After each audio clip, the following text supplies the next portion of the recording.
Pavasarį nugenėta kriaušė priaugino tikrą mišką vilkūglių. Žiūrite į ją ir galvojate, kiek laiko bei jėgų pareikalaus jų iškirpimas. Parodysiu, ką galima padaryti jau dabar, kad kitą pavasarį genėjimo būtų gerokai mažiau. Susiruošiau lipti į šitą kriaušę ir išlaužyti vilkūglius, kuriuos jinai išleido. Dabar yra birželio pabaiga ir vilkūgliukai yra labai minkšti ir jauni, todėl jie labai lengvai išlūžta. Štai čia pernai buvo nukirptas vilkūglis. Ir iš tos vietos šiemet išaugo 4. Jie dar nesumedėję, jaunučiai, todėl labai lengvai išlūžta. Štai vat su tokia pėdelė kaip ir. Kol jie dar yra jaunučiai, galite va taip išlaužyti. Tuomet toj vietoj jau vilkūglių arba neužaugs, arba užaugs gal tik tais vienas kitas. Ir jūs labai pasilengvisit savo darbą pavasarį. Jeigu šakelė eina į šoną ir vat kaip čia šituo atveju pas mane nėra labai užtankinta šakomis, man šita šakelė labai bus gera, dėl to, kad jinai nueis į šoną, užims šitą laisvą plotą, galės derėti. Tai tokią šakelę palieku, o kitas išlaužiu. Tokios šakelės auga ne tik tais viršūnėje, jos auga ir ant kamieno.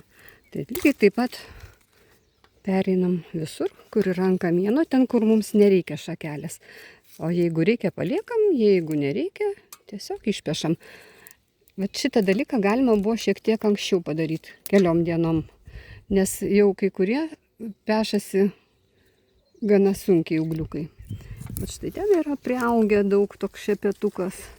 Man visų šitų šakelių nereikės. Aš viską išpešiuosiu. Va čia irgi buvo nukirptas vilkūglis stiprus. Gal netgi ir čia net ne vienas buvo, čia buvo 1, 2, 3, 4 vilkūgliai. Va šitoje vietoje pernai augo.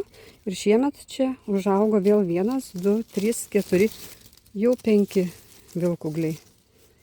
Tai šitus visus aš išlaužysiu. Štai kaip jie lengvai lūžta.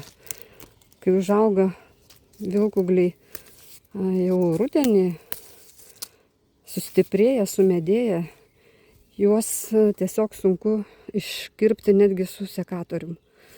Kai jų būna labai daug, tai rankom tikrai labai didelis krūvis iškarpyti šitus vilkūglius.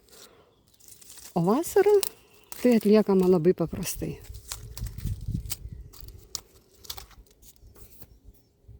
Neskubėkite išlaužyti absoliučiai visų naujų šakelių.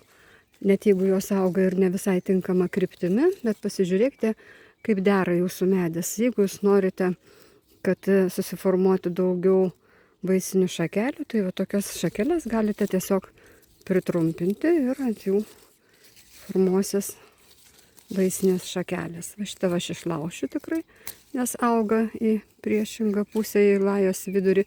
O šitą dabar paliksiu, o vėliau arba rudenį, arba pavasarį pritrumpinsiu. Ir čia tikėtina, kad bus vaisinės šakelės.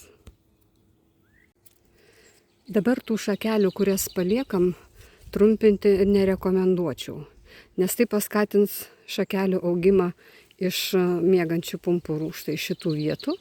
Ir greičiausiai užaugs paprastos šakelės, nesiformuos vaisinės šitose vietose. Tai geriausia būtų trumpinti jas vis dėlto pavasarį arba vėlų rudenį. Šitos šakelės pavyzdžiui parodysiu, apie ką kalbėjau ką tik. Štai čia šitas ūgliukas pernai buvo suformuotas, išleistas ir čia šį pavasarį buvo nukirptas. Ir šiemet jau išleido 2 naujus šitus ūglius. O apačioje kirpimo vietos, štai truputėlį anksčiau jau buvo suformuotos vaisinės šakelės ir čia vėl irgi pradedamos formuoti vaisinės šakelės, jau šiųmetinės. Štai tiek ūglių išlaužiau. Labai pasilengvinau savo darbą pavasarį, nes visi šitie ūgliai iki žiemos būtų padidėję 2-3 kartus. Štai čia yra pernai metų ūglis. Tai yra kriaušės ūglis ir jisai yra ūgio sulig manim.